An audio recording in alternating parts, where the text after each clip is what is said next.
Hello, my name is Serodi Milian and I'll be explaining Unit 5, Lesson 24. This is a video on freedom of religion that will answer a lot of questions.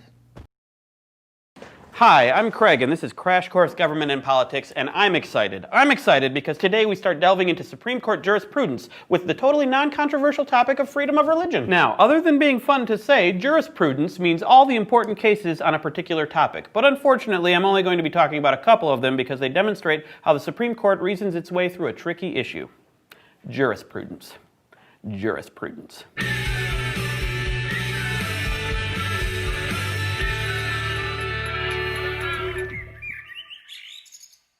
So the Constitution deals with religion right there in the First Amendment, which is also the one that deals with speech and the press and assembly and petitions. Here's what it says. Congress shall make no law respecting an establishment of religion or prohibiting the free exercise thereof. It's the first clause in the First Amendment of the Bill of Rights, so it's pretty darn important. Notice it has two parts, and each one creates a separate religious liberty or freedom. The first part, no law respecting an establishment of religion, is called the Establishment Clause. Can you guess what the second religious liberty is? If you said free exercise, you're right. What do these two freedoms mean, though?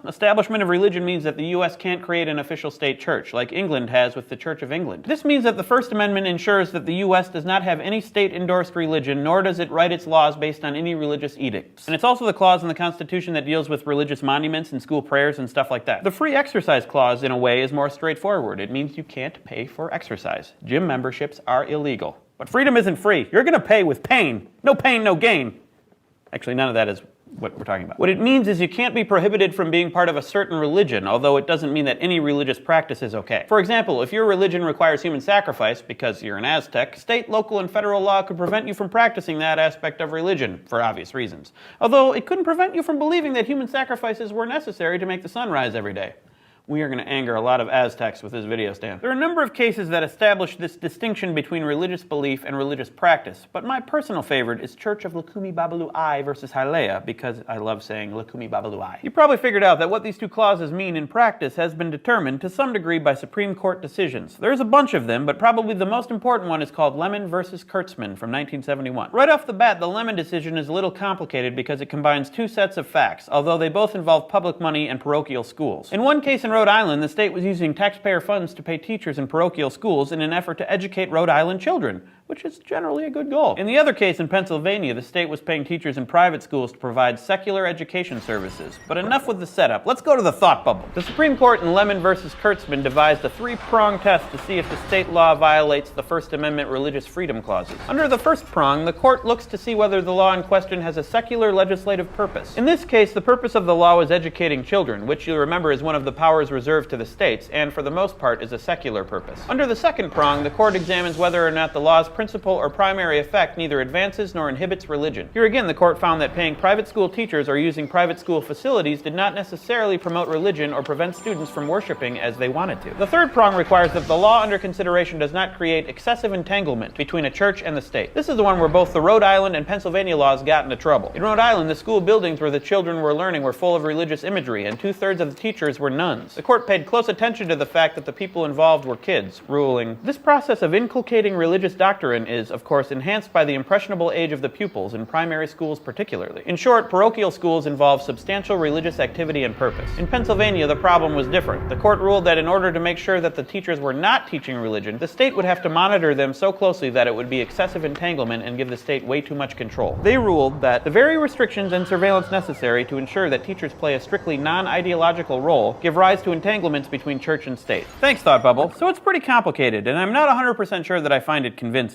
First of all, the justices engaged in some slippery slope reasoning about the Pennsylvania case. The court argued that even if in this situation the secular purpose was a good one, there's a tendency for states to take more and more power for themselves. But my bigger concern is that all three prongs in this case were given equal weight, and I'm not sure that they always should be. I mean, you got the one round one and then the two, long ones. And you can pull that round one, it's just for grounding. What the ruling in this case meant was that the secular purpose, educating children, was not going to happen, or at least would be made more difficult. Also, you could argue that it was kind of paternalistic, assuming that kids wouldn't be able to block out religious imagery. But since they are kids, maybe a little paternalism is okay.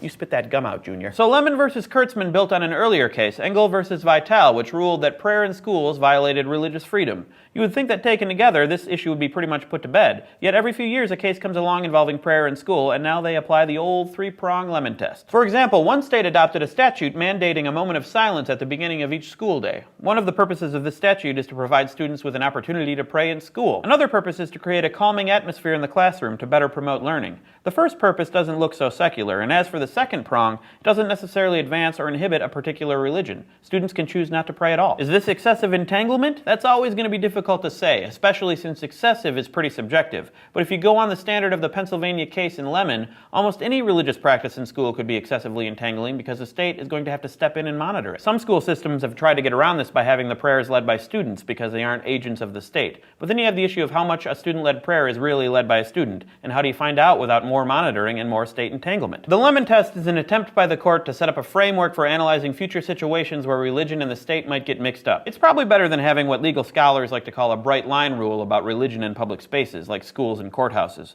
But it does leave a lot of wiggle room, and it seems that it encourages future cases because we keep seeing them. The funny thing is, religious freedom is one of the less controversial protections found in the First Amendment. If you don't believe me, wait until our next episode on free speech. Just wait. You just wait. Did you guys hear what he said? See you next time. Why did freedom of religion become an important principle in America?